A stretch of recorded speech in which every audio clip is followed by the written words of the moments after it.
Assalamualaikum warahmatullahi wabarakatuh. Apa kabar sahabat-sahabat cucu-cucu Mbah Tuyul? Sehat?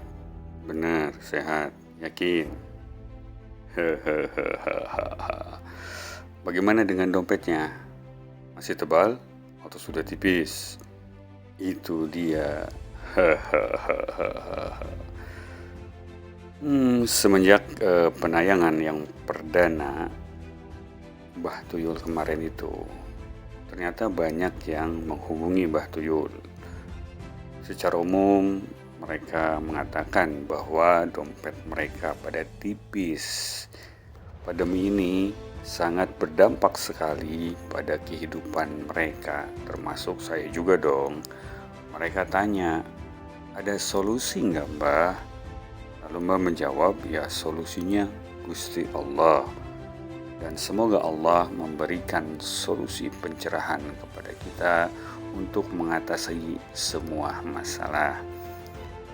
Ujian itu datang, atau memang kita lagi benar-benar dalam masa ujian.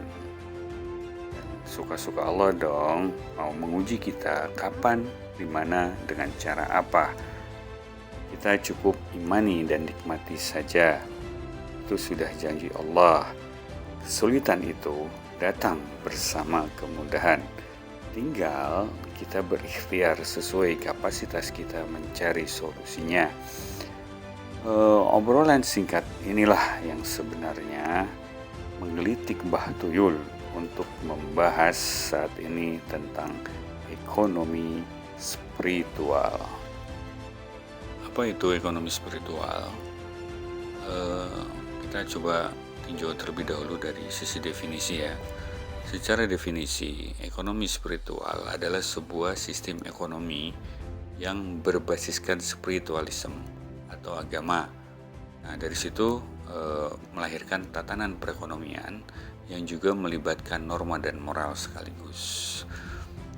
Sebetulnya ide gagasan ekonomi spiritual itu pernah digadang-gadang juga oleh salah satu pakar ekonomi terdahulu di tahun 1905 yang bernama Max Weber. Beliau mengatakan agama dan budaya merupakan hal penting dalam membangun pasar. Artinya agama dan budaya adalah nilai-nilai spiritual yang mendukung perekonomian. Mbah Tuyul pun justru meyakini bahwa justru pendekatan konvensional yang mencoba memisahkan ajaran agama dengan urusan dunia tidak akan mungkin pernah berhasil diterapkan pada sebuah komunitas masyarakat atau bangsa yang masih memiliki kepercayaan kental yang kuat terhadap agama. Jadi wajarlah jika ekonomi yang bebas dari nilai agama justru menciptakan kegagalan ekonomi masyarakat itu sendiri.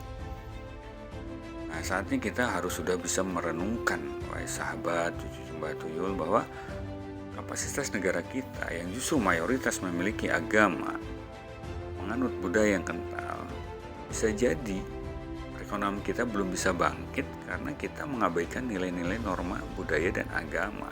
Kita beragama, kita berbudaya, tapi kita sudah melupakan itu. Orientasi kita hanya berpikir bahwa ekonomi itu adalah profit dan profit. Dan bisa dikatakan bahwa agama dan budaya adalah satu kesatuan yang tidak bisa dipisahkan justru. Dan faktor terpenting untuk memajukan ekonomi suatu bangsa itu perlu adanya tatanan masyarakat, ada perlunya agama, ada perlunya normatif dan sebagainya.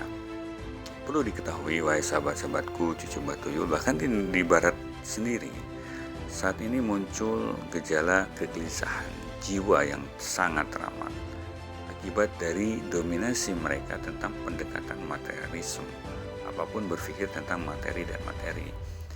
Mereka berpikir tentang perut, mereka mengenyangkan perut. Padahal jiwa kita itu memerlukan asupan-asupan secara spiritual.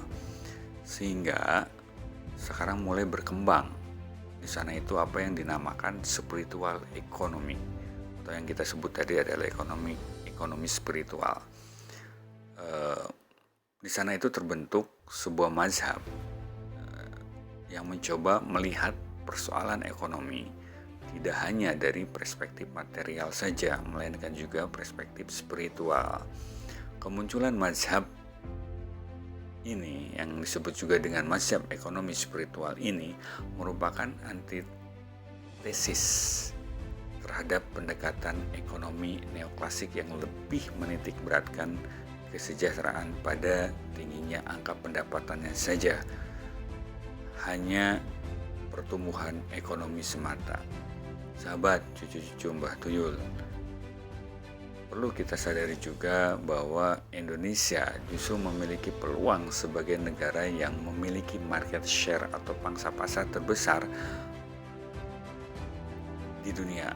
Maka secara perkembangannya sudah dapat dipastikan pertumbuhan ekonomi negara justru dapat ditopang secara penuh dengan sistem ekonomi spiritual ini, dengan artian tetap menjadikan keuntungan secara ekonomi tapi tanpa menafikan keuntungan secara moral sebagai penyeimbang. Dan Mbah Tuyul sih berharap kedepannya ekonomi Indonesia akan lebih berjaya, menjadi salah satu bangsa yang disegani di dunia, memiliki poros ekonomi yang terus berkembang dengan pesat, menjadi pusat dari mainstream baru ekonomi dunia, dengan menjadikan justru pemahaman ekonomi spiritual sebagai mainstream perekonomian Indonesia. Tugas kita lah, khususnya generasi muda, untuk kemudian mengisi gagasan tersebut, menerapkan ekonomi spiritual di bangsa ini, baik sebagai praktisi, ahli, dan juga para regulator ekonomi spiritual masa depan, atau minimal dengan ikut serta dalam membumikan ekonomi spiritual dan membantu pemerintah untuk mengaplikasikannya, karena di tangan pemudalah segala perubahan ekonomi bangsa ini dapat berubah menuju arah perbaikan di masa mendatang. Sekian dari Mbah Tuyul, undur diri, salam Nuyul.